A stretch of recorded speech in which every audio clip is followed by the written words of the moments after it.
Today, I want to discuss with you guys the top 5 mistakes that I see all the time and I want you guys to avoid when buying a house. So without any further ado, let's get straight into the video.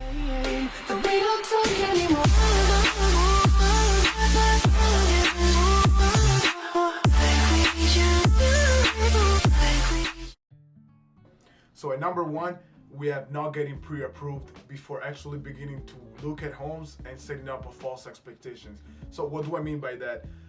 Several times I see clients looking at properties and setting up showings or even submitting offers before they even know how much they qualify for. So basically, if you don't know what a pre-qualification is the process where you speak to a lender, preferably me. Jokes aside, so in the pre-qualification process, you speak to a lender and you try to figure out what your financial situation is and what you're able to afford in terms of buying a home, how much home you can buy, given your relationship between your debts and your income and your credit score and several other factors that come into play when trying to figure out what your financial situation is. Now, without fear, if you just got out of college and your financial situation isn't the best, you can always get a co-signer that will be with you on the application and will allow you to, maybe qualify for more money. But I don't want to get too deep into that. Basically, a huge mistake that I see, as I said earlier, it's not getting pre-qualified because, let me tell you guys, most sellers do not want to deal with non-qualified buyers because at the end of the day, if you submit an offer and you're not pre-approved, well, nobody knows how much you can actually afford. Nobody knows whether that offer is actually valid. This is why sellers only deal with cash buyers and pre-approved buyers. So if you're not a cash buyer, you need to get pre-approved. Now, mistake number 2, and this one is very, very common, and I wish I didn't see it as often as I did, but is attempting to fix your credit score or credit situation with questionable sources. Now, several clients attempt to fix their credit score with sources online. They go on Google and search for credit repair companies or, sources that might be able and claim that they will help them raise their score fast. And, they make it look very appealing. But let me tell you the truth. Most of these are just money grabs and almost never follow through on their promise.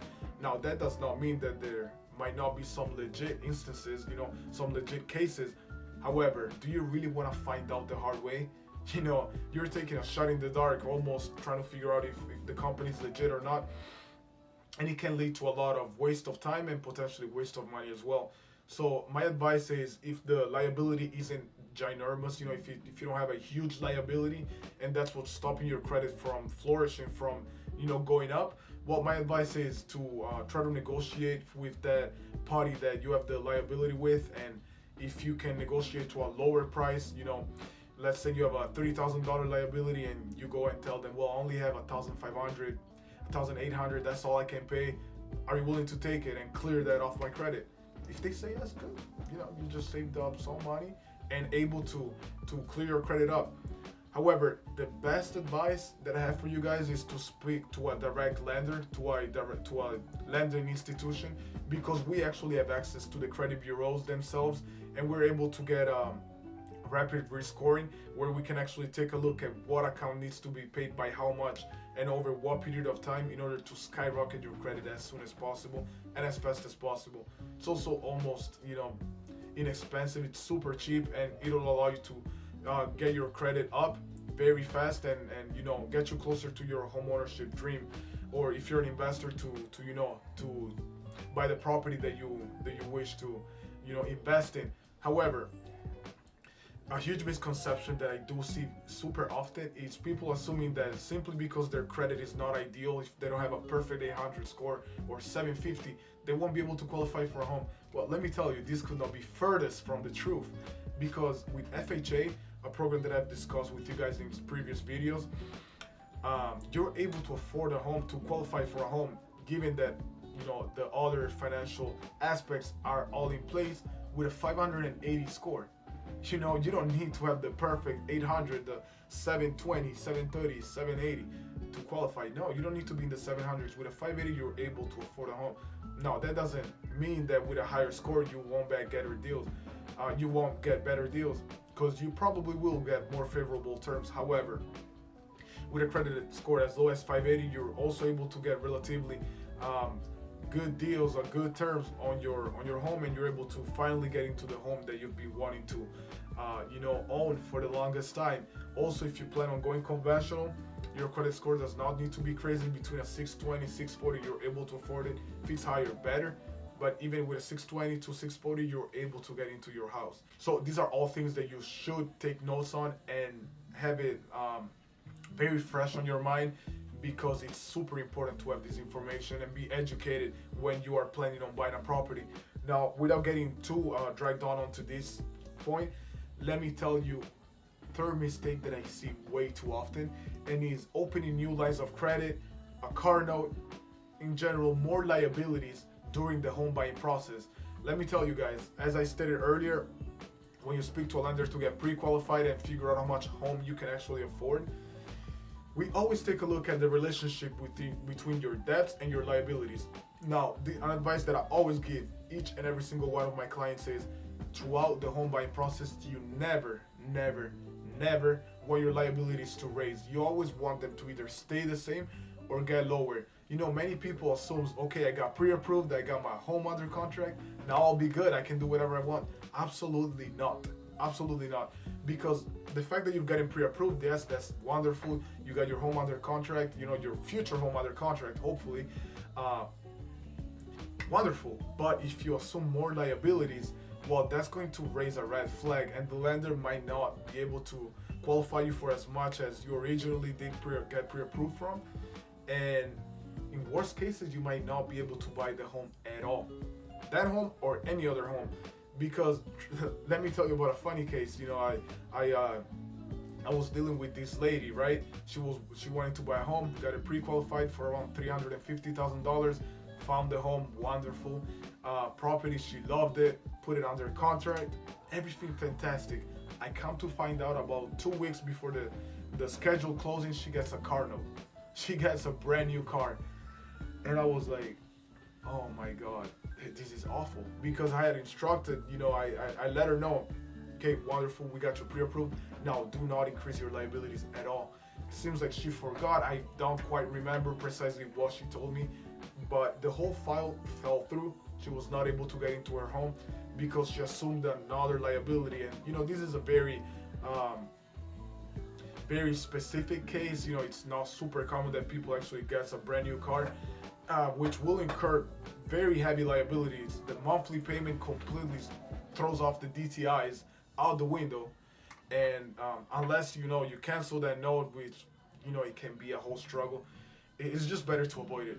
If you're in the process of buying a home, or you are planning into buying a home, keep this in mind, because it'll save you so much time, and it'll save you a lot of stress too, because it can be stressful to be halfway through the process or almost done, and then just all falls through and you're not able to get your dream home, simply because you did not keep in mind that liabilities are incredibly important throughout the whole process. So absolutely don't make this mistake. I don't want my audience to be uneducated on this, so always keep that in mind, and make it a note to as many people as possible, instruct as many people as possible on these things. Now, mistake number 4 that I unfortunately have seen in the past is people changing their job or marital status throughout the process, at some point during the process, rather. Now, when you're getting pre-approved, in order to determine your income, lenders will look at your past 2 years of employment and average out those past 2 years. In some cases, if you're a self-employed borrower, or if you get paid 1099, in some instances we'll be able to, if you have been in that same employment for 5 years, to do a 1-year LP, in which the past year of employment is the one taken into consideration to determine income. However, that's a topic for a whole another different video. As a rule of thumb, the past 2 years of employment will be crucial in determining your income and to determine how much you are qualified for. Therefore, changing your job in the middle of the process can be a super huge red flag, especially if it is not within the same line of work, because the bank might see it as more risky, and it can make it all more difficult, and potentially even disqualifying you from obtaining the mortgage. And this is another thing that you want to avoid. Also, another thing is, if you are planning on getting divorced, wait until after you actually own the property and then go through with that process, because if you do it during, it can seriously hurt your chances of getting qualified. Or if you're able to get it done before actually starting the home buying process, that's great, but don't ever do it during, because it can be truly detrimental to you achieving your goal. Now guys, mistake number 5, and this one is incredibly prevalent in today's economy given the status and the high prices of nearly everything, is not saving up enough money for down payment and closing costs. This is the reason why so many clients have not been able to close on their dream home or their investment property in the past, because they have not planned accordingly in the previous months or even years to the process actually going through. Now keep in mind, you can always get a gift if you are short by a couple thousands of dollars from a parent, from a relative, from a friend, from a loved one, whoever it is. You're able to get a gift, and you're even able to get seller's concessions. If we're able to negotiate and the seller is willing to help you out, those are always things that can help you out. However, you cannot hope on those things to go through, because those are very situational and it depends on the scenario. And you want to go into the process with as much money as possible saved up, so that if there is room to negotiate and you're short by a little bit, the seller, the realtor can all pitch in and help you out. However, if you're short by a lot of money, it can be a true headache, and it can also hurt your chances of even owning the property that you've been, working so hard towards getting. So please do not make this mistake.